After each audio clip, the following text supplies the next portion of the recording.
Kunnamangalam block കേരളോത്സവം volleyball മത്സരത്തിൽ മാവൂർ ഗ്രാമപഞ്ചായത്ത് ജേതാക്കളായി. കേരളോത്സവത്തിൽ സ്പോർട്സ് ഗെയിംസ് ഇനങ്ങളിൽ മികച്ച നേട്ടമാണ് ഗ്രാമപഞ്ചായത്ത് കരസ്ഥമാക്കിയത്.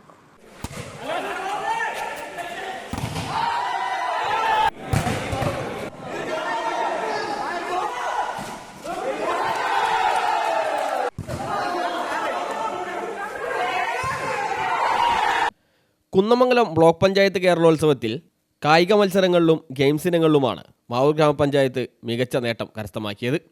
പൈമ്പ്ര വോളി ഫ്രണ്ട്സ് ഇൻഡോർ സ്റ്റേഡിയത്തിൽ നടന്ന വോളിബോൾ മത്സരത്തിൽ പെരുവയൽ ഗ്രാമപഞ്ചായത്തിനെ പരാജയപ്പെടുത്തി മാവൂർ ഗ്രാമപഞ്ചായത്ത് ജേതാക്കളായി. രണ്ടാം സെറ്റിലാണ് വിജയം കരസ്ഥമാക്കിയത്. ക്രിക്കറ്റ് മത്സരത്തിൽ ഒന്നാം സ്ഥാനവും നീന്തൽ മത്സരങ്ങളിൽ മികച്ച വിജയവും ഗ്രാമപഞ്ചായത്ത് കരസ്ഥമാക്കി. പഞ്ചഗുസ്തി, കബഡി, ഷട്ടിൽ ടൂർണമെൻറ്റ്, അത്ലറ്റിക്സ് എന്നിവയിലും മികച്ച നേട്ടം കൈവരിക്കാനായി. പൈമ്പ്രയിൽ നടന്ന വോളിബോൾ മത്സരത്തിൽ ജേതാക്കളായ ടീമിന് ബ്ലോക്ക് പഞ്ചായത്ത് പ്രസിഡന്റ് അരിയിൽ അലവി സമ്മാനങ്ങൾ വിതരണം ചെയ്തു. Block division member Jayaprakash, Mavoor ഗ്രാമപഞ്ചായത്ത് സ്ഥിരം സമിതി അധ്യക്ഷൻ ടി അബ്ദുൽ ഖാദർ, പഞ്ചായത്ത് അംഗങ്ങളായ അപ്പുകുഞ്ഞൻ, കെ ഉണ്ണികൃഷ്ണൻ തുടങ്ങിയവർ ചടങ്ങിൽ സംബന്ധിച്ചു. News bureau, Mavoor.